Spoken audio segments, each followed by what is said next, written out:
ব্যবসা বাণিজ্য অর্থনীতি বিষয়ক আরটিভি সাপ্তাহিক আয়োজন মধুমতি ব্যাংক বিজনেস টকে আপনাদের সবাইকে স্বাগত জানাচ্ছি। আমি সৈয়দ আশিক রহমান। দর্শক, 2009 সালে আওয়ামী লীগ যখন সরকার গঠন করে তখন দেশে মোট খেলাপি ঋণ ছিল মাত্র 22,481 কোটি টাকা। 5 আগস্ট ছাত্র জনতার গণঅভ্যুত্থানে সরকার পতনের আগে জুন প্রান্তিকে খেলাপি ঋণের পরিমাণ বেড়ে ঠেকেছিল 2,11,391 কোটি টাকায়।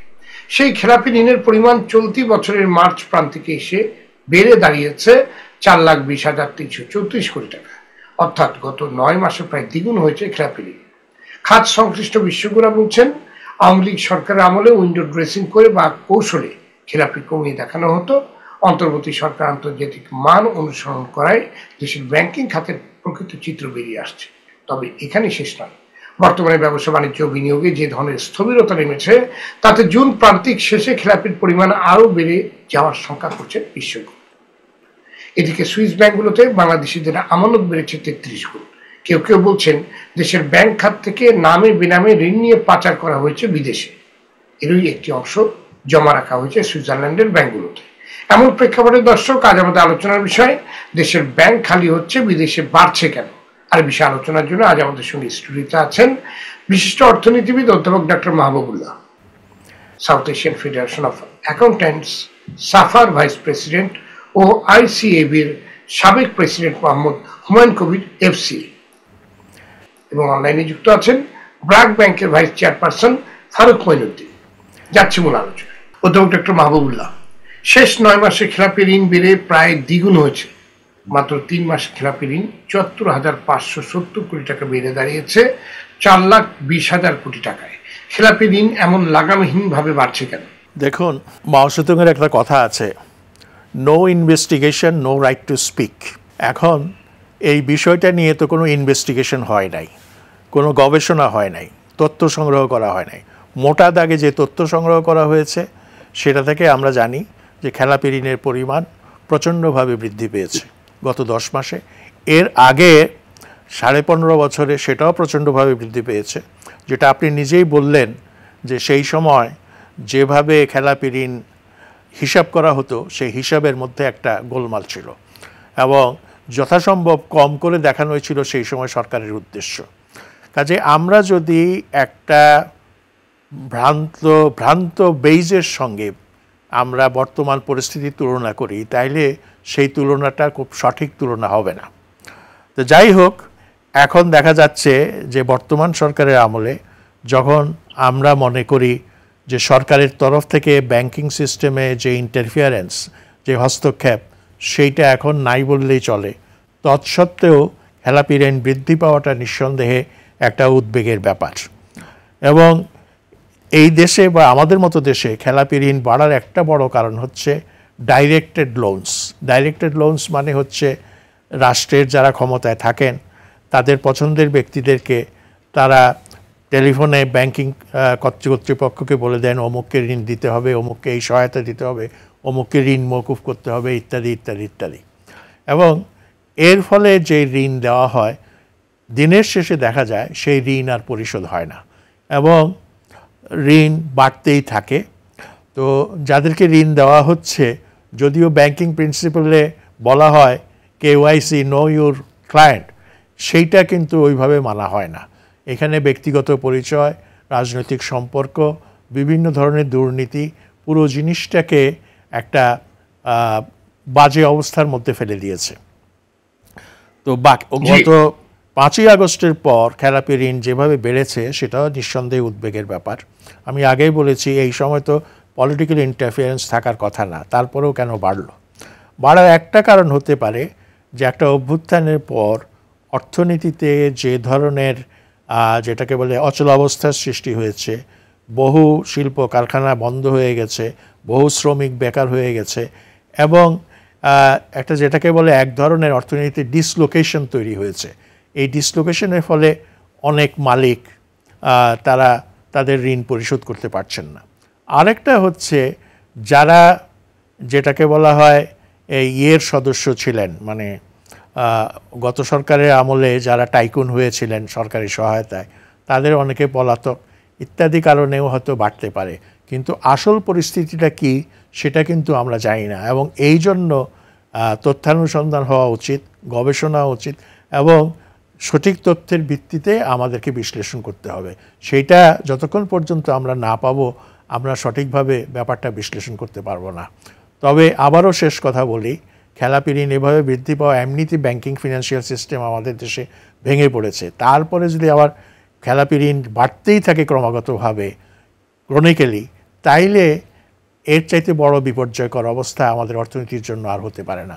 সেই জন্য সকল মহলকে সাবধানী হতে হবে, যারা ব্যাংকিং সিস্টেমের সঙ্গে সংশ্লিষ্ট আছেন, যারা সরকারে আছেন এবং যারা ব্যবসা বাণিজ্যের সঙ্গে আছেন, সকলকেই একটা সহমতের মধ্যে এসে এই পরিস্থিতি থেকে বের হওয়ার চেষ্টা করতে হবে। ধন্যবাদ আপনাকে।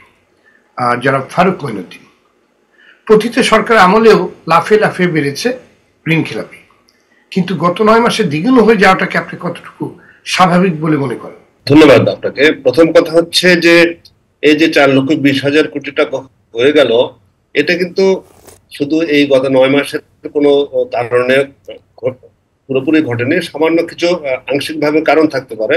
প্রফেসর মাহবুবুল্লাহ যেটা বললেন সেটির মধ্যে যেটি হচ্ছে যে অনেক বড় কলকারখানা বন্ধ আছে, যেমন বেশ কিছু জানি আমরা যে বেশ কিছু বড় কলকারখানা পুড়িয়েও দেওয়া হয়েছে, সুতরাং সেগুলো তো খেলাপি হবে স্বাভাবিক নিয়মেই।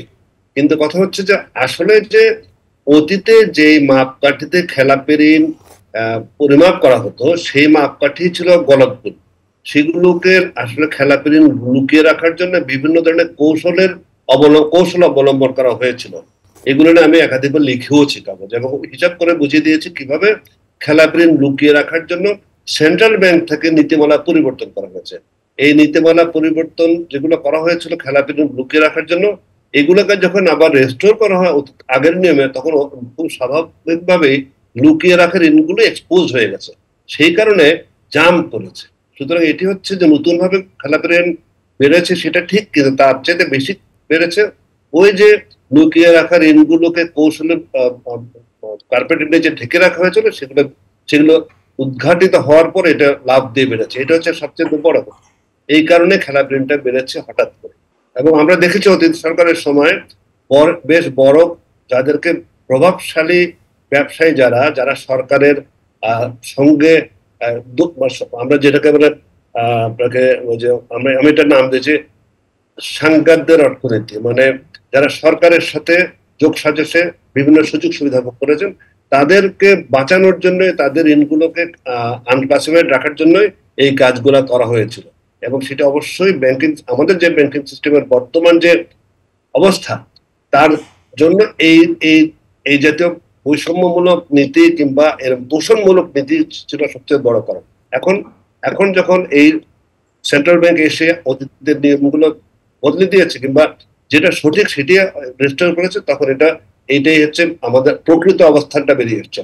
যেটা গত 14-15 বছর ধরে পুঞ্জীভূত হয়েছে সেটা এখন বেরিয়ে এসছে, এটাই সবচেয়ে বড় কারণ। জি, ধন্যবাদ আপনাকে। যারা হুমায়ুন কবির, 3 মাসে ব্যাংকগুলো ঋণ দিয়েছে 30,590 কোটি টাকা, কিন্তু খেলাপি হয়েছে 74,500 কোটি টাকা। এই ঋণ কারা নিল, কোন খাতে বিনিয়োগ হলো এবং কেন খেলাপি হলো? আপনাকে ধন্যবাদ। আই থিঙ্ক আপনি যে কথাটা বলছেন যে বর্তমানে যে ঋণ খেলাপি যেটা বেড়েছে, তার সাথে ইমিডিয়েটলি যে ঋণ ডিসবার্সমেন্ট হয়েছে এর সাথে সম্পৃক্ত করা মনে হয় সঠিক না। বিকজ এই 74,000 কোটি টাকা কি 30,000 কোটি টাকার সাথে সম্পৃক্ত?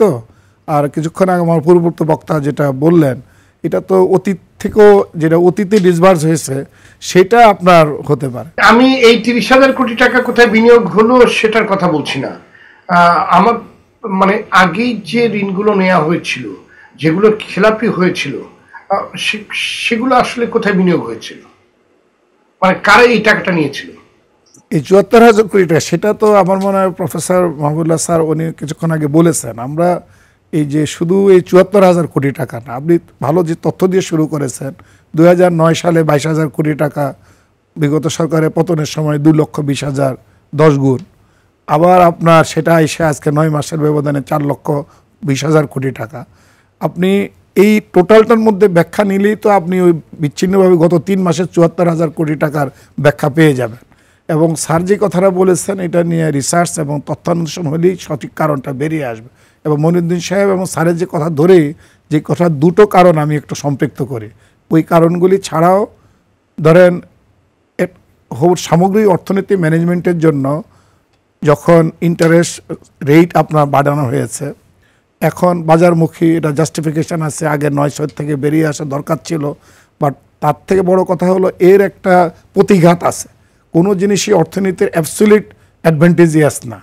সুতরাং এটা ব্যবসা বাণিজ্যের যখন ইন্টারেস্ট রেট বেড়েছে, সুতরাং এই ক্ষেত্রে এই সময়ে এটা একটা প্রতিঘাত এসছে আপনার ব্যবসা বাণিজ্যের জন্য। দ্বিতীয়ত হলো অতীতের যে কোনো সময়ে গত 9 মাসে আমাদের এক্সচেঞ্জ রেট যে ভলাটিলিটি, যে হারে ডিভ্যালুয়েশন হয়েছে, এইটার একটা ইম্প্যাক্ট এই লোনের এই কোয়ান্টামের উপর থেকে ডিভ্যালুয়েশনের মধ্যে নির্ভর করে। কোনো ব্যবসা বাণিজ্য অর্থনৈতিক যে কাঠামো ধরেন দেশের মধ্যে গত 9 মাসে ওয়ার্কিং ডেজ আপনারা যদি হিসাব করেন, সে জুলাই মাস থেকে যদি ধরেন দেশে যারা আভ্যন্তরীণ ব্যবসা বাণিজ্য করে তার মার্কেট কি স্বাভাবিক ছিল, তার কি ডিমান্ড, তার কি সাপ্লাই বেসটা সঠিক ছিল যে প্রোডাকশনের উৎপাদন দিয়ে বিক্রি মূল্য রিসাইকেল করা। সুতরাং স্বাভাবিক যখন ব্যবসা বাণিজ্য ক্ষতিগ্রস্ত হয় সেটা ইনক্রিজ ডেট সার্ভিসিং, এই ইনক্রিজ বললাম যেহেতু ইন্টারেস্ট রেট হাই, এই সময়ে আপনার তাকে করা ডিফিকাল্ট ছিল। সবচেয়ে বড় জিনিস হলো এই সময়ে এনার্জি আপনার ডিসরাপশান ঘটেছে। বিসাইড যেটা মনিরুদ্দিন সাহেব বলেন অনেক ব্যবসা ফ্যাক্টরি বন্ধ হয়েছে বা পুড়িয়ে দিয়েছে, চালু যে ব্যবসাগুলি আছে সেখানে এনার্জি ক্রাইসিসে তারা অপটিমাম যে ক্যাপাসিটি সেটা অপারেট করতে পারে না বা পারতেছে না, এটাও একটা কারণ। সুতরাং এই যেটা সুন্দর কথা বলেছেন পুঞ্জীবিত যে কারণ প্লাস সমসাময়িক অর্থনৈতিক এই সিচুয়েশনগুলিও এটার এই ডিটোরেশনের কারণ। এবং যে টাইম স্পেসটা যেটা বললেন, আগের আমরা নিজেরা ইনভেস্ট করার চেষ্টা করেছি, সকল দেশীয়ভাবে এই টাইম নিজেরা 6 মাস করেছি, অমুক করেছে। এখন একটা আন্তর্জাতিক মানদণ্ড বাসেল 3 অনুযায়ী, IFRS 9 অনুযায়ী আপনার যে 3 মাসের ব্যবধানে যদি লোন পরিশোধ না হয় এই মাপকাঠি ট্রু পিকচারটা আসতে দেন, এবং এটাই আসতেছে। ট্রু পিকচারটা আসার পরে ওয়ে ফরওয়ার্ড ধরেন অবশ্যই আপনার বের করা যাবে। এবং আমাদের দেশীয় যে একটা আমরা যদি ডায়োনিস্টিকটাই কারেক্ট না করতে পারি তাহলে সমাধানে আমরা আসতে পারবো না। আমি মনে করি এই ডায়োনিক্সে আসার জন্য আন্তর্জাতিক যে স্ট্যান্ডার্ড অনুযায়ী বাংলাদেশ ব্যাংক এবং উইথাউট এনি ইন্টারভেনশন, স্যার যেটা বলেন পলিটিক্যাল আদারওয়াইজ গোষ্ঠীতন্ত্র বা কোনো কিছু না করে এই সময়টাতে এটা রিয়েল পিকচারটা আসতে দেন। এবং আমি মনে করি এইটা আসলে আগামী দিনের পথকেও আমাদেরকে আলোর পথে যাওয়ার জন্য আমাদেরকে এটা বরং সহযোগিতা করবে। এটা নিয়ে উদ্বিগ্নতা ধরেন থাকবে, না থাকলে তো হবে না, কারণ একটা এত লার্জ সংখ্যক এই 4,20,000 কোটি টাকা, আমার তো আশঙ্কায় জুনের কোয়ার্টারে আরও বাড়বে। এখন 18 লক্ষ কোটি টাকা লোনের মধ্যে এটা নো ওয়ান্ডার দ্যাট আরও যদি 1/3 বা 40%ও যদি গিয়ে সুইসি করে, এটা অ্যাবনর্মাল। বাট এটার জন্য এটা রিয়ালিটি ঘটে গেছে, এটার ওয়ে ফরওয়ার্ডটা কী হবে সেটা নিয়ে আমাদেরকে চিন্তা করা উচিত এবং এটা রিয়েল পিকচারটাকে আমাদের আসতে দেওয়া উচিত, সেটা নিয়ে করা। এবং যেটা বিচার ব্যবস্থা অতীতের সে পলিটিক্যাল হোক, ইকোনমিক ম্যানেজমেন্টে হোক, মিসম্যানেজমেন্ট হোক, ব্যাংকের ইন্টারনাল কন্ট্রোল, রিস্ক অ্যাসেসমেন্টে, লোন ডিসবার্সমেন্টে সব যে একজনকে দোষ দিয়ে পলিটিক্যাল সিস্টেমও দোষ দেওয়া হবে তা না। আমাদের দেশে লোন ডিসবার্সমেন্ট প্রসিডিং, ব্যাংকগুলির ইন্টারনাল গভর্নেন্স, সেই দিকেও আমাদের ক্যাপাবিলিটি, কম্পিটেন্সি, সেগুলির দিকেও নজর দিতে হবে। আই এম শিওর অনেকগুলি ক্ষেত্রে বাংলাদেশ ব্যাংক এখন করতেছে, বাট হয়তো আরও পিন পয়েন্টিং স্যার যে কথাটা বললেন এই ব্যাপারে রিসার্চ হওয়া উচিত, তথ্য অনুসন্ধান করে এটা সার্বিকভাবে সবার সম্পৃক্ত নিয়ে আগামী দিনের এই প্ল্যানিংটা বা কীভাবে এর থেকে ওয়ে আউটটা হবে, এই ওয়ে ফরওয়ার্ডটা আমরা চিন্তা করা উচিত। Thank you. জি, ধন্যবাদ আপনাকে। অধ্যাপক ডক্টর মাহবুবুল্লাহ, খিলাপি যেভাবে বাড়ছে তাতে কোন পরিণতির দিকে ব্যাংকিং খাত এগিয়ে যাচ্ছে? সহজ জবাব হচ্ছে এই ধরনের নেতিবাচক পরিস্থিতি যদি অব্যাহত থাকে তাহলে ব্যাংকিং সিস্টেম কলাপস করবে। কথাটা শুনতে আমাদের খুব খারাপ লাগে এবং এই ধরনের কথা উচ্চারণ না করাই বোধহয় সঙ্গত। অন্তত এই ধরনের কথা উচ্চারণের ফলে নানা ধরনের অনাস্থা এবং অবিশ্বাস সৃষ্টি হয় এবং সৃষ্টি হলে সেটা ব্যাংকিং সিস্টেমকে আরও বিপদের মধ্যে ফেলবে। তো কিছুদিন আগে সেন্ট্রাল ব্যাংকের গভর্নর, বাংলাদেশ ব্যাংকের গভর্নর, তিনি বলেছিলেন 10টা ব্যাংক কলাপস হওয়ার পথে, রেড লাইনের মধ্যে আছে। তার এই উক্তির পরে অনেকেই সমালোচনা করেছেন যে এই ধরনের উক্তি যদি কেন্দ্রীয় ব্যাংকের গভর্নর করেন তাহলে তার প্রতিক্রিয়ায় পুরা ব্যাংকিং সিস্টেমের উপর যে নেতিবাচক প্রভাব সৃষ্টি হবে, তার ফলে কিন্তু পুরো ব্যাংকিং অ্যান্ড ফিনান্সিয়াল সেক্টর ক্ষতিগ্রস্ত হবে। কাজেই পরিণতি কি হবে সেটা তো পরিষ্কার। এখন আমাদেরকে সেই দুঃখজনক যে পরিণতি বা বিপজ্জনক বা ট্র্যাজিক যে পরিণতি, সেই পরিণতির থেকে কিভাবে বেরিয়ে আসা যায় সেটা নিয়ে চিন্তা ভাবনা করতে হবে। এখানে হুমায়ুন কবির সাহেব একটা কম্প্রিহেন্সিভ আলোচনা করেছেন আমি মনে করি। কারণ কম্প্রিহেন্সিভ এই জন্য তিনি আরও কিছু নতুন বিষয় সংযোজিত করেছেন, যেমন আমাদের ব্যবসা বাণিজ্যের যে কাঠামো, শিল্পের যে কাঠামো, সেখানে আপনার এক্সচেঞ্জ রেটের যে ভলাটিলিটি ঠিক বলা যাবে না, এটা হচ্ছে যেভাবে একের পর এক এক্সচেঞ্জ রেট, বাংলাদেশের মুদ্রা দুর্বল হচ্ছে আর অন্যদিকে বিদেশি মুদ্রার দাম বাড়ছে, এবং এই অবস্থার মধ্য দিয়ে একটা আনপ্রেডিক্টেবল সিচুয়েশনের সৃষ্টি হয়েছে। ব্যবসায়ীরা বা শিল্পপতিরা যে হিসাব নিকাশ করে তাদের ব্যবসার সূচনা করেছিলেন, দেখা যাচ্ছে এই পরিস্থিতিতে এসে সেসব হিসাব নিকাশ আর মিলছে না। শুধু তাই না, এই এক্সচেঞ্জ রেটের মানে এভাবে বেড়ে যাওয়ার ফলে যেটা হচ্ছে সেটা হলো বিদেশ থেকে যে ইন্ডাস্ট্রিয়াল র ম্যাটেরিয়ালস আমদানি করা হয় বা যন্ত্রাংশ যেটা আমদানি করা হয়, সেটা শুধু শিল্পের ক্ষেত্রে না, এটা বিদ্যুৎ সেক্টরে, এটা গ্যাস সেক্টরে, সব সেক্টরে এটা প্রযোজ্য, কৃষিতেও এটা প্রযোজ্য। সুতরাং সবখানেই কিন্তু উৎপাদনের উপর, বিপণনের উপর একটা বিরূপ প্রভাব এটা পড়বে, এবং এইটা যতদিন পর্যন্ত স্ট্যাবিলাইজড না হবে, অর্থাৎ একটা জায়গায় এসে স্থিতিশীল না হবে, ততদিন পর্যন্ত কোনো ক্যালকুলেশন এবং কোনো ধরনের এস্টিমেশন, কোনো ধরনের ফোরকাস্টিং কিন্তু সঠিক হবে না। সেই জন্য আমাদের এই দিকটা তো ব্যাপকভাবে মনোযোগ দেওয়া উচিত যে কিভাবে আমরা আমাদের এক্সচেঞ্জ রেটটাকে স্ট্যাবিলাইজ করতে পারি এবং সম্ভব হলে সেটাকে নামিয়ে আনতে পারি। তবে গত কিছুদিনের যেটা অভিজ্ঞতা, সেটা থেকে বলা যায় যে অন্তত গত কয়েক মাসে এইটা মোটামুটি একটা স্টেবল অবস্থায় এসছে। এইটাকে আরও স্টেবল করার দরকার, এবং এটা স্টেবল হবে যদি আমাদের ফরেন এক্সচেঞ্জ রিজার্ভ সন্তোষজনকভাবে বৃদ্ধি পায়, আমরা যদি আমাদের এক্সপোর্ট আর্নিং বাড়াতে পারি এবং ইম্পোর্ট কস্ট কিছুটা হলেও কমাতে পারি, বিদেশ থেকে আমরা যে সমস্ত গ্র্যান্টস এবং লোনস পাই সেটার ফ্লো যদি ঠিক থাকে, সব মিলিয়ে ফরেন এক্সচেঞ্জের যে availability, supply of foreign exchange এবং তার সঙ্গে যে ডিমান্ড অফ ফরেন এক্সচেঞ্জ, সেখানে সাপ্লাইটা যদি রিল্যাক্সড হয়, তাহলে আমরা আশা করতে পারি যে আমাদের ফরেন এক্সচেঞ্জের যে ব্যাপারটা সেটা একটা স্থিতিশীল অবস্থায় আসবে এবং ব্যবসা বাণিজ্যের জন্য একটা সহায়ক পরিবেশ সৃষ্টি করবে। এছাড়া আরও একটা বড় জিনিস আমি মনে করি, সেটা হচ্ছে আজকে যে পরিণতির কথা বললেন, এখনও দেশে কিন্তু এক ধরনের অচল অবস্থা রয়েছে, এক ধরনের আস্থাহীনতা রয়েছে, কনফিডেন্স গ্যাপ রয়েছে। এই যে কনফিডেন্সের অভাব, আস্থার অভাব, এটা কিন্তু বিজনেসের জন্য, শিল্পের জন্য খুব ভালো পরিস্থিতি নয়। এখনও মানুষ পরিষ্কার ভবিষ্যৎ সম্পর্কে খুব সুনিশ্চিতভাবে কোনো সিদ্ধান্ত গ্রহণ করতে পারছে না, বা ভবিষ্যতের দিনগুলো বা আগামী দিনগুলো কেমন হবে সে ব্যাপারে ক্লিয়ার কাট কোনো আন্ডারস্ট্যান্ডিং তারা পাচ্ছে না। এইটা আমি মনে করি সব কিছুর ঊর্ধ্বে এইটার অবস্থান। আপনি যদি কনফিডেন্স, জনগণের কথা যদি বলেন, তো বিগত সরকারের মতো এখনো কিন্তু জনগণের করের টাকা থেকে দুর্বল ব্যাংকগুলোকে টাকা দিয়ে বাঁচিয়ে রাখার চেষ্টা দেখতে পাচ্ছি আমরা। এটাকে আপনি কতখানি সমর্থন করেন? এইটা শোনেন, টাকা ঢেলে আপনি একদিকে লুট হবে ব্যাংক, আরেকদিকে আপনি জনগণের টাকা দিয়ে টাকা ঢেলে ব্যাংকে বাঁচিয়ে রাখার চেষ্টা করবে, আবার নতুন গ্রুপ আসবে, নতুন করে আপনি লুট করবে। এটা কতটুকু সমর্থনযোগ্য আসলে? একটা ক্রাইসিসের পিরিয়ডে আপনি কিভাবে সেটাকে মোকাবেলা করবেন? আমাদের ব্যাংকিং সেক্টর এখন একটা ক্রাইসিসের মধ্যে আছে। বিশেষ করে বেশ কিছু ব্যাংক টাকা যেটা দিয়েছে সেটা আমিও সমর্থন করি না, এবং ব্যাংকে টাকার যোগান দিয়ে বাঁচিয়ে রাখা এই চেষ্টাটা সঠিক নয়। কিন্তু পরিস্থিতিটা কি? পরিস্থিতিটা হচ্ছে আমাদের ব্যাংকে যারা টাকা জমা রাখেন, যারা ডিপোজিটার, তারা কারা? তারা হচ্ছেন দেশের সাধারণ মানুষ। এই সাধারণ মানুষ এই দুর্বল ব্যাংকগুলোর কাছে গিয়ে যখন তাদের টাকা ফেরত চায় এবং ব্যাংকগুলো তাদের টাকা দিতে পারে না, তখন কিন্তু একটা বড় ধরনের মানসিক বলেন, যে মানসিক যাতনা বলেন বা অন্য যে অবস্থা বলেন, সেই অবস্থাটা সৃষ্টি হয়। এমনকি এর থেকে আইনশৃঙ্খলা পরিস্থিতির সৃষ্টি হওয়া অস্বাভাবিক কিছু নয়। সেজন্যই সরকারকে এবং সেন্ট্রাল ব্যাংককে এই ব্যাংকগুলোকে কিছু কিছু টাকা ঢালতে হয়েছে। তবে সেই টাকা ঢালার ফলে সমস্যার যে সমাধান হয়েছে সেটা ঠিক বলা যাবে না। এখনও সেই ব্যাংকগুলো সত্যিকার অর্থে নিজের পায়ে দাঁড়াতে পারেনি।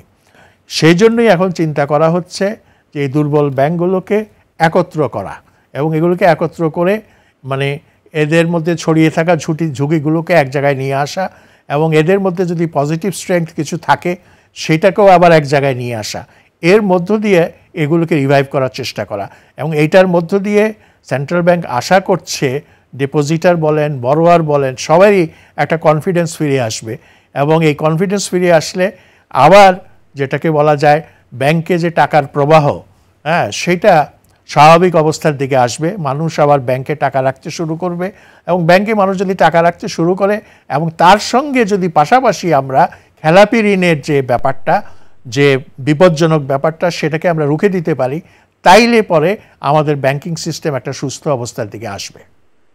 জি, ধন্যবাদ আপনাকে জনাব ফারুক মঈনুদ্দিন। খেলাপি ঋণ কমানোর জন্য যে ধরনের উদ্যোগ দরকার তা অন্তর্বর্তী সরকার কতটুকু নিতে পারছে অথবা কতখানি গুরুত্ব দিচ্ছে এই বিষয়টি বলে আপনি মনে করেন, আমরা শুনবো। তবে তার আগে নিয়ে নেব ছোট্ট একটি বিরতি। দর্শক, মধুমতি ব্যাংক বিজনেস টকের নিচ্ছে ছোট্ট একটি বিরতি, ফিরছে অল্প সময়ের মধ্যেই, সাথে থাকুন।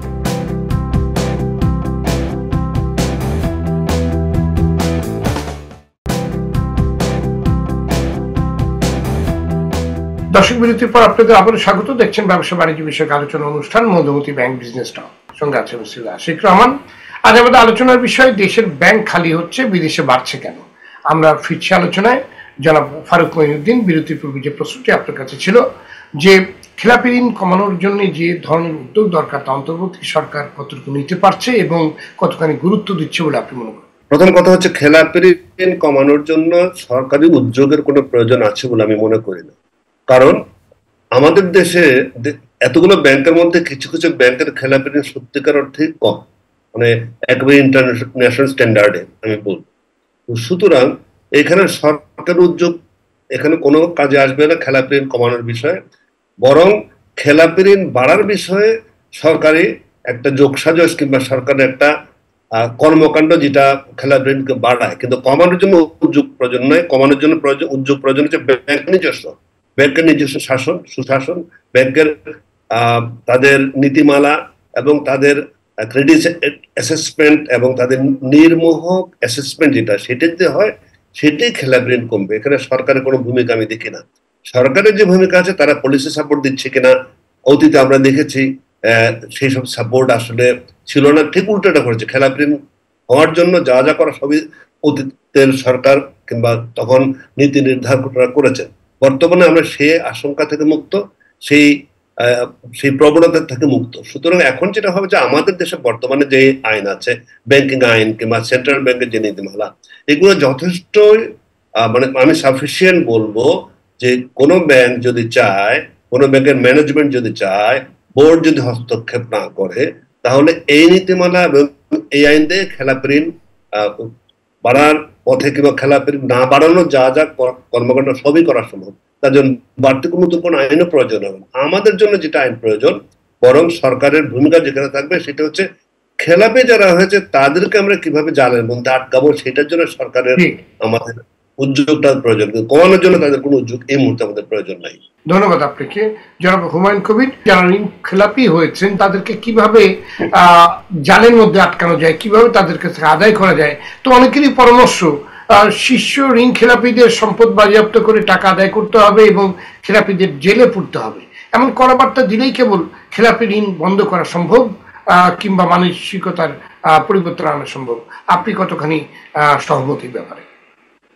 দেখেন, তাত্ত্বিকভাবে যে কথা বললেন এটা তো খুবই মনে হয় স্ট্রং, নৈতিকতার দিক থেকে উচ্চমানের, এগুলি তো অবশ্যই। বাট বাস্তবে কি এটা সত্যিকার অর্থে যদি আমরা নিজের অন্তর থেকে কথা বলে আসলে কি এটাকে বাস্তব মুখী কি সার্বিক সলিউশনটা, যে সমাধানটা আনবে? আমি দুইটা বাস্তবতা নিরিখে বলি যে এগুলি কি ব্যক্তিগত লোন, যে আমি উইলফল ডিফল্টার নাম ধরে তাকে জেল দিবেন, এগুলি আইনের ফ্যাকরা একটু বুঝতে হবে। আপনার বর্তমান হোল দুনিয়া, স্যার অ্যাকচুয়ালি এর আগে বলতেছিলেন, এই কর্পোরেট কালচারাল দুনিয়ায়, কর্পোরেট ওয়ার্ল্ডে corporate entity, it is a legal entity. আমরা অনেকেই আমাদের জগতে, ইভেন ব্যাংকিং প্রতিষ্ঠানগুলিও, আমরা ব্যক্তি আর কর্পোরেট এন্টিটির মধ্যে একাকার করে ফেলতেছি। হাউ টু, এই জিনিসটা যদি আমরা নীতিগতভাবে একটু চিন্তা গভীরভাবে না করি, আমার মনে হয় আমাদের আগামী দিনে পথ চলা খুব সহজতর হবে না। কারণ কথাটা এই জন্য বলতেছি, কারণ ব্যক্তি যদি আলটিমেটলি যিনি কর্পোরেট এন্টিটি যদি 100% ওনার হন, আর যেগুলি পাবলিক লিস্টেড কোম্পানি এগুলিতে এক ব্যক্তিত্ব প্রতিষ্ঠান না, কারো সিংহভাগ শেয়ার থাকতে পারে। আপনার এই কর্পোরেট ম্যানেজমেন্টের স্ট্যাটাস অনুযায়ী, অর্থাৎ ওই ব্যক্তির ওই কর্পোরেটের ইনভলভমেন্ট, তার ম্যানেজমেন্টের স্ট্রাকচারটা কী ছিল। আবার কোনো যদি প্রতিষ্ঠান যেখানে কর্পোরেটের ব্যক্তির ডাইরেকশন, ব্যক্তির ইনভলভমেন্ট কম থাকে, যদি কর্পোরেটাইজ হয়, সেক্ষেত্রে কিভাবে যাবেন। অর্থাৎ স্বাভাবিকভাবে যে কোনো কাজ, ভাত খেতে বসতে ভাত পড়ে, যেরকম ব্যবসা বাণিজ্য করতে গেলে ব্যবসার ফেইলিওর আছে, সেটা যদি স্বাভাবিক গতিতে হয়, ব্যক্তির যেটা স্যার কিছুক্ষণ আগে বললেন যে যদি ডাইরেক্টিভ লোন না হয়ে থাকে, যদি কোনো অসততার কোনো মাধ্যমে টাকা যদি পাচার না হয়ে থাকে, সেটা ভিন্নতর। বাট স্বাভাবিক নিয়মে যদি যেই ব্যবসা প্রতিষ্ঠানগুলি আপনার বিজনেসের যদি সব জিনিস স্বাভাবিক থাকে, ব্যর্থতায় যদি হয়, তারা কলাপস করে, তাদেরকে আপনি আলাদা যদি না ভাবে দেখেন। এই কারণে বলছি আমাদের দেশে অনেক গ্রুপ অফ কোম্পানিজ আছে। এখন তার যদি 20টা কোম্পানি থাকে, 20টা না, ধরেন তর্কের খাতিরে 3টা কোম্পানি, আমার ব্যক্তি জীবনে কর্মজীবনে প্রথম থেকে বলতেছি, নাম করা উনি মারা গেছেন, এখন আমি নাম বলতেছি না, তার 3টা প্রতিষ্ঠানের 2টা প্রতিষ্ঠান আজ অবধি ভালো হিসাবে দেশে সমাদৃত। বাট একটা প্রতিষ্ঠান সেটা তৎকালীন দিনে ফিস জন্য তৈরি করে, but it was not successful. আমাদের বর্তমান সেই 1980 সাল থেকে বা 90 সাল থেকে ওয়ার্ল্ড ব্যাংক এবং তাদের নিয়ম অনুযায়ী যদি একটা গ্রুপের একটা মালিকানাধীন প্রতিষ্ঠান, মানে শেয়ার হোল্ডার বা ডিরেক্টর কমন থাকলে, ইভেন একটা অ্যাড্রেসও যদি কমন থাকে, এটাও একটা ক্রাইটেরিয়া কমননেসের মধ্যে, সেই প্রতিষ্ঠানটাও একটার কারণে বাকি 2টা কোম্পানি আটকিয়ে যাবে, তার রিভলভিং ক্রেডিট আপনার রিনিউয়াল হবে না। ফলত আলটিমেটলি একটার কারণে বাকি 2টা প্রতিষ্ঠানও আপনার কি বলে যে ডিফল্টার হয়। তো আপনার এগুলি নিয়ে আমার মনে হয় আমাদের একটু যারা আমাদের এক্সপার্ট আছে, ব্যাংকার আছেন, প্রফেশনাল আছেন, আমাদের জ্ঞানী গুণীগণ আছেন, তারা মিলে একটু চিন্তা ভাবনার দরকার আছে। অ্যান্ড আপনার সাথে ওই যে কথাটা বললেন, উইলফুল ডিফল্টটা যদি আলটিমেটলি প্রমাণিত হয়, যার শুরু এবং শেষ গতি হলো পুরোটাই ফ্রড, পুরোটাই আপনার বোধ নিয়াতে নিয়েছে যে ওইটা আপনার কোনোদিন টাকা ফেরত দেবে না, তাদেরকে তো আপনি বলেন যে জেল দিয়ে, তাদেরকে বলে আপনি হ্যাং করা, এটা ক্রিমিনাল পানিশমেন্ট, সর্বোচ্চ শাস্তির সাথে কে দ্বিমত করবে। নৈতিকতাবিহীন লোক, মানে যিনি লোক ছাড়া এটা মিনিমাম যার মধ্যে নৈতিকতা বোধ আছে, সে কখনই তাদের এই উইলফল ডিফল্টটা, যেখানে আপনার টাকা, এটাকে বলে ডাকাতি, ব্যাংক ডাকাতির সাথে সম্মুখত, তাদেরকে তো আপনি সর্বোচ্চ শাস্তি নিশ্চিত করবেন। But at the same time আমি বারবার বলতেছি, ব্যবসা বাণিজ্যের বর্তমান এই কাঠামোগত জিনিস যারা অনুধাবন করেন বাস্তবতার ভিত্তিতে, এই জিনিসগুলি উইথ এভরি রেসপেক্ট, এখন তো অনেক কথা বলা বড় মুশকিল এই সেন্সে, ওয়ার্ল্ড ব্যাংকের এখন লোন পাওয়ার জন্য আমরা সব জিনিস করি, বাট ওদের সব প্রেসক্রিপশন, সব রিফর্ম প্রপোজাল অতীত আনে নাই, যেটা প্রমাণ হলো এনার্জি সেক্টরে। আমি এটা স্পেসিফিক বলে দিলাম, এটা কোনো রেজাল্ট আসে নাই। অনেক জিনিস এই ব্যাংকিং সেক্টরও, এই রেভিনিউ সেক্টরও, তাদের সব রিকমেন্ডেশন দেশের জন্য কল্যাণকর বয়ে আনবে, ইমিডিয়েট অনেকে হাততালি পাওয়া যেতে পারে, বাট লং টার্মের গুণ এটা আপনার কারেক্ট অ্যাপ্রোচ নাও হতে পারে। ধন্যবাদ। আমি আমার বক্তব্য আমি জানি না ক্লিয়ার করতে পারছি। ধন্যবাদ। জি, আপনার কাছে আমি পরে আবার আসবো। অধ্যাপক ডক্টর মাহবুবুল্লাহ, 2024 সালে সুইস ব্যাংকগুলোতে বাংলাদেশিদের আমানত বেড়েছে প্রায় 33 গুণ। 2023 সালে ছিল 1,77,00,000 সুইস ফ্রাঁ বা 264 কোটি টাকা। 2024 সালে হয়েছে 58,95,00,000 সুইস ফ্রাঁ বা 9,000 কোটি টাকা। দেশের ব্যাংকগুলো ফাঁকা হচ্ছে, ওদিকে বিদেশি ব্যাংকগুলো বাংলাদেশের টাকার আমানত বাড়ছে। এটি কেন হচ্ছে? রাষ্ট্রের কোন দুর্বলতার সুযোগে এমনটি হচ্ছে বলে আপনি মনে করেন? আপনার প্রশ্ন হচ্ছে রাষ্ট্রের কোন দুর্বলতার সুযোগে এভাবে বিদেশে টাকা পাচার হয়ে যাচ্ছে এবং বিদেশের ব্যাংকগুলোতে পাচার হয়ে যাওয়া, টাকা করে বিদেশের টাকা বাড়ছে, আমাদের টাকা বিদেশে যে মানে ফরেন এক্সচেঞ্জ হয়ে সেখানে জমা হচ্ছে। আমাদেরকে বুঝতে হবে আমাদের দেশে আমরা কোন ধরনের ইকোনমিক সিস্টেম তৈরি করতে চাচ্ছি। নিঃসন্দেহে আমরা মার্কেট ইকোনমির নামে একটা ক্যাপিটালিস্ট ইকোনমিক সিস্টেম করতে চাচ্ছি। কিন্তু দুর্ভাগ্যবশত এইটা সত্যিকার অর্থে সত্যিকারের ক্যাপিটালিজম হচ্ছে না। আমরা যে ক্যাপিটালিজমের যে স্তরে আছি, যেটা আদি স্তর ক্যাপিটালিজমের, লুণ্ঠনের মাধ্যমে ক্যাপিটালিজম কনসলিডেট করে। 15-16 সেঞ্চুরিতে আপনার রাষ্ট্রীয় উদ্যোগে, সম্রাটদের উদ্যোগে, রাজাদের উদ্যোগে আপনার আবিষ্কার অভিযানের জন্য বিভিন্ন জায়গায় ফান্ডিং করা হয়েছিল ইউরোপে, এবং তারা অন্যান্য দেশে গিয়ে সেখানকার যে মূল্যবান সামগ্রী, বিশেষ করে সোনা এবং রূপা লুণ্ঠন করে ইউরোপে নিয়ে আসে বিভিন্ন দেশে, ব্রিটেনে আনে, স্পেনে আনে, পর্তুগালে আনে, ডেনমার্কে আনে, এবং এই আনার মধ্য দিয়েই সেখানে পুঁজিবাদের গোড়াপত্তন হয়। এবং আমাদের মতো দেশেও আপনার পুঁজিবাদের গোড়াপত্তনটা কিন্তু লুণ্ঠনের মাধ্যমে। আপনি শুধু এখানে ব্যাংকিং সেক্টরে লুণ্ঠন হচ্ছে তা নয়, এই লুণ্ঠনটা কিন্তু সর্বব্যাপক। এই যে আমরা কথায় কথায় বলি বাজার দখল, খাল দখল, নানা কিছু দখলের কথা যখন আমরা বলি, চাঁদাবাজির কথা যখন আমরা বলি, দেখা যাচ্ছে পুরো দেশটা, পুরো ইকোনমিটা একটা লুণ্ঠনের বৃত্তের মধ্যে আটকা পড়ে যাচ্ছে। এবং এইটা ঐতিহাসিকভাবে একটা স্তর আমরা পার হচ্ছি, এবং এই স্তরে নানা অঘটন ঘটবে, নানা অনিয়ম ঘটবে, সেটা অত্যন্ত স্বাভাবিক। যতক্ষণ পর্যন্ত আমরা অর্থনৈতিক কাঠামোকে সত্যিকারের পুঁজিবাদের দিকে, অর্থাৎ যেই পুঁজিবাদ সুঠাম, যেই পুঁজিবাদ আপনার দুর্বৃত্ত প্রণার উপরে প্রতিষ্ঠিত নয়, যে পুঁজিবাদ আপনার লুম্পেন পুঁজিবাদ নয়, সেই রকম যদি একটা ইকোনমিক সিস্টেম আমরা তৈরি করতে পারি, তাইলে আমি বিশ্বাস করি আমাদের দেশের সর্বক্ষেত্রে, শিক্ষা খাতে বলেন, স্বাস্থ্য খাতে বলেন, ব্যবসা বাণিজ্যের ক্ষেত্রে বলেন, ব্যাংকিং সিস্টেমের ক্ষেত্রে বলেন, প্রশাসনের ক্ষেত্রে বলেন, ঘুষ দুর্নীতির ব্যাপারে বলেন, ঘুষ দুর্নীতিটাও এই লুণ্ঠনের অর্থনীতির সঙ্গে যুক্ত।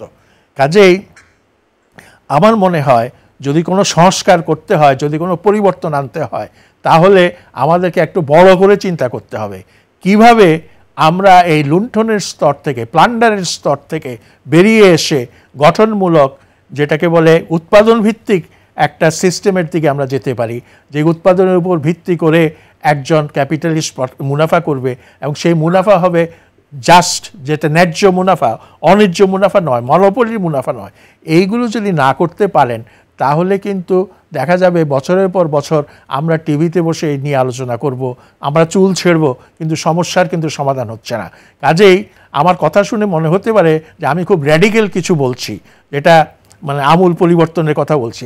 আসলে দেশটা এখন যে অবস্থায় আসে, সেখানে আমূল পরিবর্তন ছাড়া খুব বেশি অগ্রগতি, এই যেটাকে বলে মার্জিনালিজম, ইনক্রিমেন্টাল, ছোট ছোট পদক্ষেপ ফেলে কিছু কারেকশন করার চেষ্টা করা, সেটা দিয়ে খুব বেশি আমরা সুফল পেতে পারি না। আর এখানে আলোচনা এসছে যে ব্যাংকিং সিস্টেমের ইন্টারনাল গভর্নেন্স, সেটা ইমপ্রুভ করা।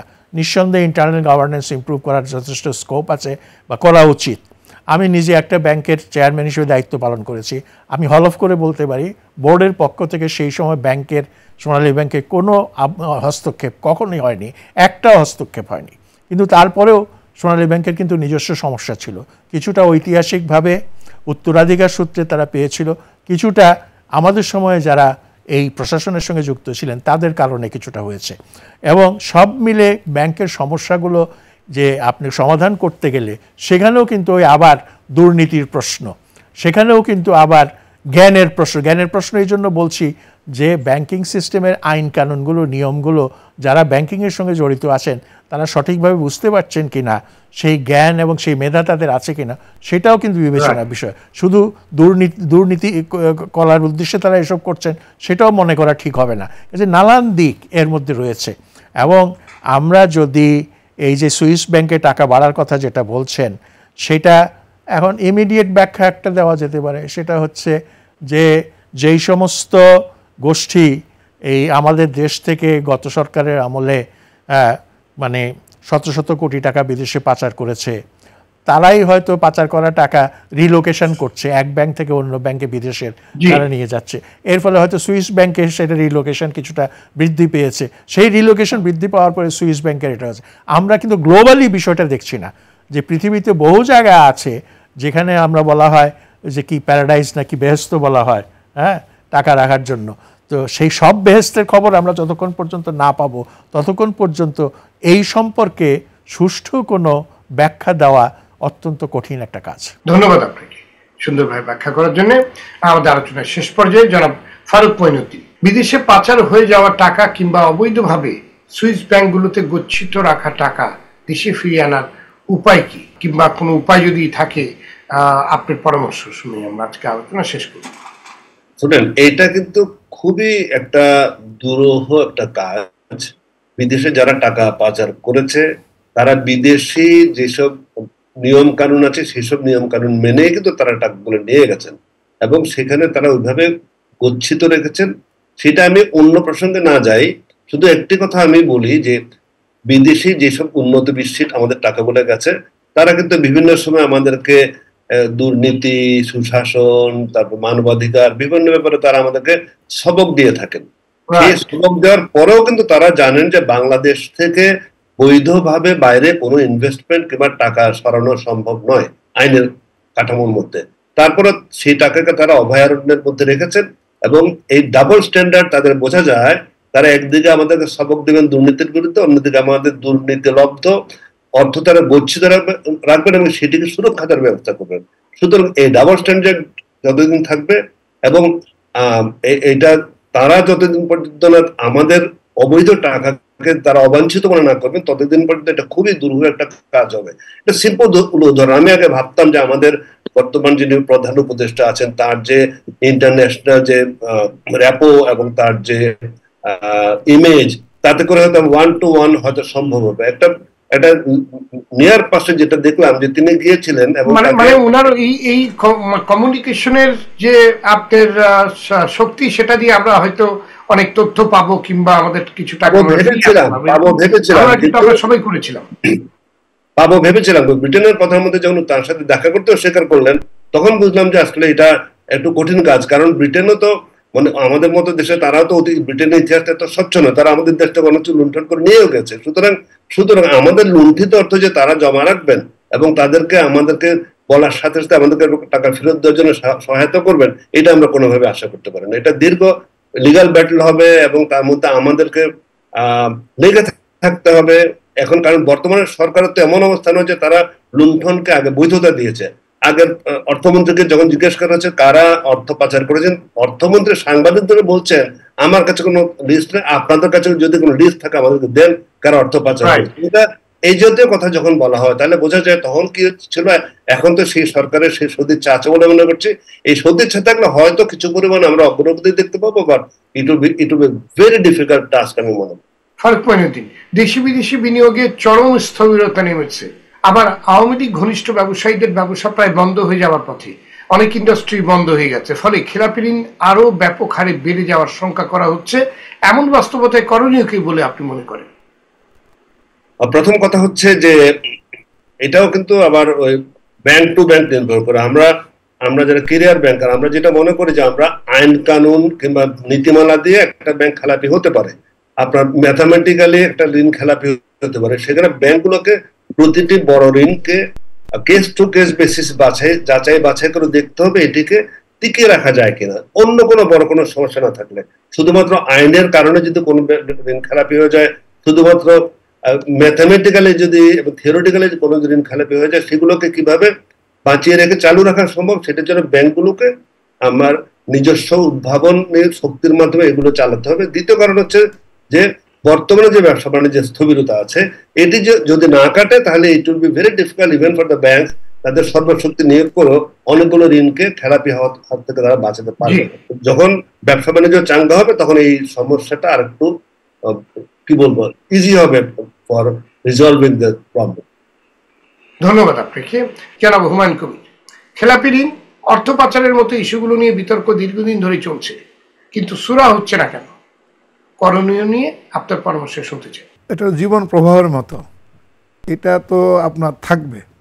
আমি মনে করি না যে এটা আপনি এমন এক অল টাইম ফিউচারিস্টিক একটা টাইম আপনার সমাধান দিতে পারেন। মানে এই বিতর্ক কিছুটা থাকবে চলমান। এটা যখন ব্যবসা বাণিজ্য থাকবে, যেমন রক্ত প্রবাহ থাকে, জীবন বেঁচে থাকলে অসুখ হবে, চিকিৎসা হবে, অনেকটা তাই। আমি আপনার প্রশ্নের উত্তর প্রসঙ্গে শুধু একটু করে আমার পূর্ববর্তী বক্তারা যে কথাটা বলেছেন, দেখেন আমাদের দেশীয় সার্কমস্টা আমাদের এই সময়টা আমাদেরকেই সমাধানটা বের করতে হবে। বাইরের দুনিয়া থেকে all fit in one problem এরকম চিন্তা না করে আমাদের বহুমাত্রিকভাবে এই সমস্যার সমাধানটা চিন্তা করা উচিত। যেমন ব্যাংকের যাতে নতুন যখন আপনার ফাইন্যান্সিং করবে সেই ক্ষেত্রে যেই কারণ অতীতে ঘটছে সেই জিনিসটা যদি আপনার প্রতিবন্ধ নতুনভাবে যাতে না ঘটে। দ্বিতীয়ত হলো যেটা ঘটে গেছে সেটার থেকে উত্তরণ করে প্রতিটা করা। যেমন আপনি প্রথমে একটা প্রশ্ন করেছিলেন যে যারা উইলফল ডিফল্টার, কারণ উইলফল ডিফল্টারের ডেফিনিশনটা কারেক্টিফাই করা।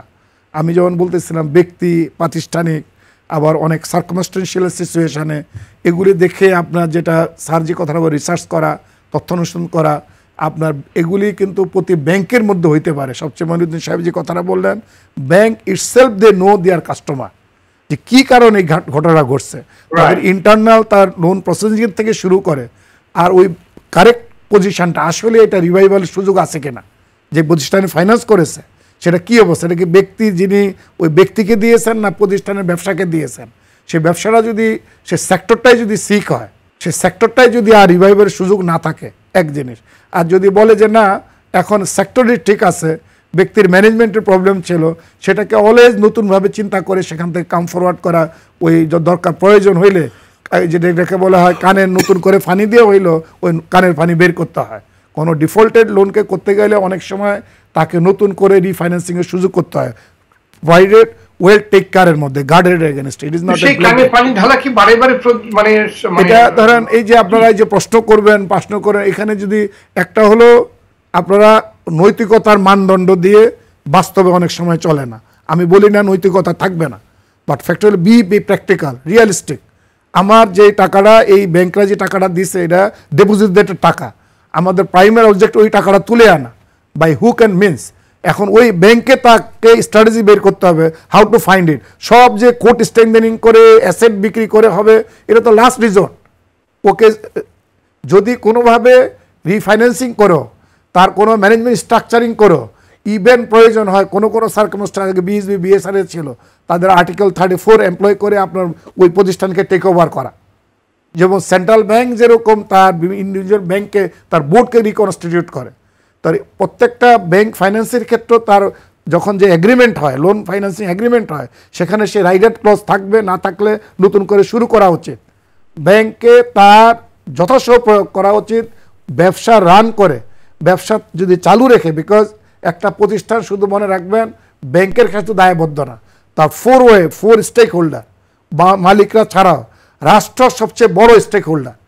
আমি বিভিন্ন সেক্টরে দেখছি অন এন এভারেজ আমাদের বর্তমান কাঠামোতে 24 to 39% আমার ব্যক্তিগত, আমি 10টা সেক্টরকে অ্যানালাইজ করে দেখেছি, একটা রানিং ব্যবসা আপনার রাষ্ট্রকে কন্ট্রিবিউট করে, ব্যাড ট্যাক্স থেকে শুরু করে আপনার বিভিন্ন তার সার্ভিস লিঙ্কিংয়ে। তো সবচেয়ে বড় ক্ষতিগ্রস্ত হয় একটা ব্যবসা প্রতিষ্ঠান বন্ধ হয়ে গেলে রাষ্ট্র, এমপ্লয়মেন্ট এফেক্ট হয়, মানে জনগণের যে এই জিনিসটা হয় সেটা আবার হোল ইকোনমিতে সাইক্লিংয়ের তার ডিমান্ড অ্যান্ড আবার তার ক্রিয়েশনে আপনার কি বলে যে প্রোডাক্ট কিনা সার্ভিস কেনার ক্ষেত্রে তার এফেক্ট করে। তো হোল এই সাইক্লিক্যাল ইস্যুটা দেখতে হয়। শুধু ডিফল্টের লোন, আমি বারবার বলতেছি টু থিংস ডিফারেন্ট। একটা হলো টাকা নিয়ে ব্যাংক থেকে নিয়ে সে ওই ব্যবসায় ইনভেস্ট করলো না, দেশে হোক বিদেশে সে ডাইভার্ট করলো, সেটা তো bank system it can always identify. আপনি প্রফেশনে আমাদের ক্যাপেবল লোক আছে, ব্যাংকাররা নিজেরা অনেক ব্যাংকের প্রতিষ্ঠানে আছে, আমি জানি they are capable, they can do it. কতটা আউটসাইড দ্য বিজনেস চলে গেছে। আর যদি কোনো বিজনেস করার পরে we have to diagnostic tool use করতে হবে, ওই ব্যবসা প্রতিষ্ঠানটা ইজ পসিবল, এটা ভবিষ্যৎ থেকে তাকে দাঁড়াতে পারবে কিনা। তো দাঁড়াতে গেলে কি করণীয়, ম্যানেজমেন্ট চেঞ্জ করে হতে পারে, নো ফাইন্যান্সিং করো। আবার আপনার যদি বলে যে না কোনোখানে ক্ষেত্রে ফাইন্যান্সিং ইনভলভ হতে পারে, সেটা ওয়েল গার্ডেডভাবে অ্যানালাইসিস করে আপনাকে করতে পারেন, আপনারা সেটাতে একটা ওয়ে ফরওয়ার্ড হতে পারে। দ্বিতীয়ত হলো নতুন যে প্রতিষ্ঠানগুলি, ব্যাংকগুলি, আপনি ইট ইজ এ রিলেটিভ, এই যে আমরা যে বলি টাকাটা বলি রিলেটেড টু দি সময়ের পরিক্রমায়। 50 বছর আগে বাংলাদেশ যখন স্বাধীন হয়েছে তখন 71-এ 9 মাসের যুদ্ধের পরে আমাদের দেশগুলি, এই দেশে হেড অফিসও ছিল না, জাস্ট ব্যাংক স্টেটমেন্ট থেকে প্রথম ব্যালেন্স শিট যখন ড্রন আপ করা হয়েছে, সেই সিচুয়েশনে আমরা যদি তখন একটা হাই সিচুয়েশান ছিল। ন্যাশনাল যে ইন্ডাস্ট্রিগুলো হয়েছে পালের পরিক্রমা, দেখা গেছে যে 10-15 বছর পরে লুটপাট হয়ে গেছে। রাষ্ট্র তো চলছে, আবার এই গত 30 বছরে প্রাইভেট ইকোনমির লেডে গভর্নমেন্ট ডাইরেক্টিভ লোনের যে কোনো কারণে পলিটিক্যাল কালচার এভরি থেকে ইকোনমির সাইজ বাড়ছে, এক্ষেত্রে আপনার এই এই এই জিনিসগুলো বাড়ছে। এখন আমাদের প্রত্যেকটা অতীত অ্যানালাইসিস করে লার্নিং কার্ভ হিসাবে ধরে নিয়ে ভবিষ্যৎকে ফিউচারে যাতে রিপিট না ঘটে, যদি আমরা রিপিটই করি অতীতের কালচারকেই অন্যভাবে ঘুরিয়ে দিয়ে তাই করি, তাহলে তো লাভ হবে না। যেমন আগে রিশিডিউলিং হয়েছে, ধরেন একটা উদাহরণ দেয়, যেই ইগুলি রিশিডিউলিং তাদের সুযোগ দিয়েছিল, এখন ওই রিশিডিউলিং দেখা গেল যেটা কাজ করে না, সেটা আজকের সময়ে আইসা দেখেন আবার সেই ব্যাড লোনে আপনার কালমিনে বা আলটিমেটলি আপনার তার আসল চেহারা পরিস্ফুটিত হয়েছে। তো সেই ক্ষেত্রে আমাদের বুঝতে হবে rescheduling is cannot be a solution unless the mere restaggering of loan. তো এইটা যদি কোনো ক্ষেত্রে আর কোনো ক্ষেত্রে ইফেক্টিভলি হতেও পারে, তা আমাদের অ্যানালাইসিস করে দেখতে হবে হয়তো যে রিশিডিউলিং করা, সুযোগ দেওয়া, টাইম দেওয়া, এটা যদি অতীতে কাজ না করে, বারবারই এক্সারসাইজ করে প্রতিষ্ঠান দেওয়া তো লাভ নাই। আর যদি যেই প্রতিষ্ঠান কোনোভাবে আসবে না, তো সেই ক্ষেত্রে আমাদেরকে রিয়ালিটিটাকে অ্যাকসেপ্ট করতে হবে। সেক্ষেত্রে যদি উইনফল ডিফল্ট না হয়ে থাকে, আমাদেরকে যে রিজোর্ট টাকা রিকভারির ক্ষেত্রে ব্যাংকরাপসি আমাদের সে ল আছে, মানি লোড কোর্ট আছে, সেটাকে রিভিউ প্রসেসে we have to asset recovery প্রসেসে যাইতে হবে। জি, ধন্যবাদ আপনাদের সবাইকে আজকে আলোচনায় যোগ দেওয়ার জন্য। দর্শক, ইচ্ছাকৃত এবং দুর্নীতিগ্রস্ত ঋণ খেলাপি যেমন আছে, তেমনি বিনিয়োগ ও ব্যবসা বাণিজ্যের দুর্বল কাঠামো সহ বহুমুখী কারণে দেশে খেলাপি ঋণ লাগামহীনভাবে বাড়ছে। এমন পরিস্থিতি থেকে বেরোতে হলে ব্যাংকিং খাতে রাজনৈতিক হস্তক্ষেপ পুরোপুরি বন্ধ করতে হবে। ব্যাংকে অভ্যন্তরীণ সুশাসন ও জবাবদিহিতার চর্চা নিশ্চিত করতে হবে। ঋণ প্রদানে আন্তর্জাতিক মানদণ্ড অনুসরণ করতে হবে। পাশাপাশি প্রতিবন্ধকতাগুলো দূর করে বিনিয়োগ ও ব্যবসা বান্ধব টেকসই পরিবেশ তৈরি করতে হবে। নীতি সহায়তা দীর্ঘমেয়াদী হতে হবে। নতুন করে ঋণ যাতে আর খেলাপি না হয় তা কঠোরভাবে নিশ্চিত করতে হবে। ব্যাংকগুলোর ইমেজ বাড়িয়ে আমানত বাড়াতে হবে। এমন পরামর্শগুলি তুলে ধরার চেষ্টা করেছেন আজকে আলোচকবৃন্দ। দর্শক, আজ এ পর্যন্তই। সবাই ভালো থাকুন, সুস্থ থাকুন, সঙ্গে থাকার জন্য ধন্যবাদ।